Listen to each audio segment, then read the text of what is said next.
हम स्टार्ट कर रहे हैं C4 साइकिल, ठीक है ना। मैंने बोला ना कि C4 साइकिल कंप्लीट होने के लिए दो अलग अलग तरीके के सेल की रिक्वायरमेंट होती है। पहला सेल हमारा मेसोफिल सेल्स होता है और दूसरा सेल हमारा बंडल शीथ ऑफ सेल होता है, ठीक है। अब दोनों के एडवांटेज अलग अलग है क्योंकि इसके फिनोमेना अलग अलग होते हैं। जैसे देखो मैंने बोला ना क्लोरोप्लास्ट की बात करें, क्लोरोप्लास्ट होता है वो डाइमॉर्फिक शो करता है। क्या शो करता है? डाइमॉर्फिक, मतलब ये एनाटॉमिकली ना बेटा डिफरेंट होता है। एनाटॉमिकली क्या होता है? डिफरेंट होता है। कुछ ऐसे क्लोरोप्लास्ट होते हैं जिनको हम लोग ग्रेनल क्लोरोप्लास्ट के नाम से जानते हैं और कुछ ऐसे क्लोरोप्लास्ट होते हैं जिनको एक ग्रेनल क्लोरोप्लास्ट के नाम से जाना जाता है। ग्रेनल क्लोरोप्लास्ट का मतलब इसके अंदर ग्रेना क्या होता है? प्रेजेंट होता है। थैलाकॉइड क्या होता है? प्रेजेंट होता है। और इस तरीके की क्लोरोप्लास्ट कहाँ देखने को मिलती है?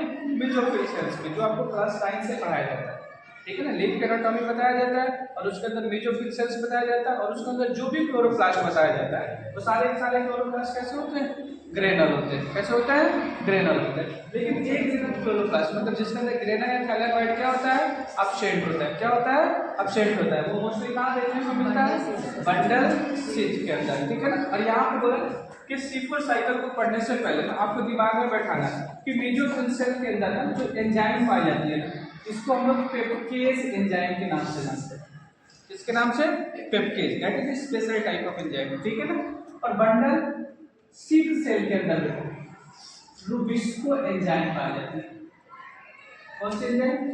रूबिस्को एंजाइम, ठीक है ना, जो ऑलरेडी हम आपको C3 साइकिल में बता के रखे, बताया ना रूबिस्को एंजाइम, ठीक है ना। और यहाँ पे कौन सी है? पेप्केज एंजाइम। कौन सी है? पेप्केज एंजाइम। देखिए एक्चुअली में होता क्या है, जब भी हम लोग मेसोफिल सेल्स की बात करते हैं, अगर ये प्लांट सेल है तो सिंपल सी बात है, बाहर से इसको क्या मिलेगा? कार्बन डाइऑक्साइड मिलेगा। मिलेगा कि नहीं मिलेगा? बोला गया ना। और इसके पास होता है बेटा पीईपी। क्या होता है? पीईपी। फुल फॉर्म होता है फास्फोइनॉल पायरुवेट। क्या होता है? फास्फोइनॉल पायरुवेट, ठीक है ना। ये दोनों आपस में बेटा रिएक्शन करते हैं इन द प्रेजेंस ऑफ पेप्केज एंजाइम। तो यहाँ पे कौन सी एंजाइम चाहिए? पेप्केज एंजाइम, ठीक है ना। और ये क्या बनाते हैं? क्या बनाते हैं? OAA, that is called oxaloacetic acid. क्या बोला? Oxaloacetic acid. बेटा देखो कार्बन डाइऑक्साइड एक कार्बन का कंपाउंड, फास्फोइनॉल पायरुवेट 3 कार्बन का कंपाउंड, दोनों आपस में मिलकर 4 कार्बन के कंपाउंड का फॉर्मेशन करते हैं। कितने कार्बन का? 4 कार्बन के कंपाउंड का फॉर्मेशन करते हैं, इसीलिए इसको C4 साइकिल के नाम से जाना जाता है। किसके नाम से? C4 साइकिल के नाम से जाना जाता है, ठीक है ना। अब ये ऑक्सैलोएसिटिक एसिड बेटा कन्वर्ट होती है मैलिक एसिड में। इसमें मैलिक बोला ना कि दो ऑप्शन होता है, या तो मैलिक एसिड में कन्वर्ट होगी नहीं तो एस्पार्टिक एसिड में कन्वर्ट होगी। या तो मैलिक एसिड में कन्वर्ट होगी नहीं तो एस्पार्टिक एसिड में कन्वर्ट होगी, ठीक है ना। मोस्टली किस में कन्वर्ट होती है? मैलिक एसिड में। और ये मैलिक एसिड बेटा मेसोफिल सेल्स छोड़ के कहां चला आता है? कहां चला है? Bundle sheath. कहां चला है? बंडल शीथ, ठीक है ना। अब बंडल शीथ में क्या करता है ना बेटा, बंडल शीथ में ये कार्बन डाइऑक्साइड को लूज करता है। किसको लूज करेगा? कार्बन डाइऑक्साइड को लूज करता है। और कार्बन डाइऑक्साइड को लूज करके बेटा ये कन्वर्ट हो जाता है पायरुविक एसिड में। किसमें कन्वर्ट हो जाता है? पायरुविक एसिड में। किसमें कन्वर्ट हो जाता है? पायरुविक एसिड में कन्वर्ट हो जाता है। अब देखिए बंडल शीथ के अंदर क्या मिल गया? क्या मिल गया? Carbon dioxide. और इसके पास कौन सा एंजाइम है? रूबिस्को। मतलब अब इस एंजाइम के प्रेजेंस में ये क्या परफॉर्म करेगा? क्या परफॉर्म करेगा? C3 cycle. और किसकी सिंथेसिस करेगा? किसकी? यार ग्लूकोज की। किसके प्रेजेंस में? तो रूबिस्को एंजाइम के प्रेजेंस में। समझ में आया?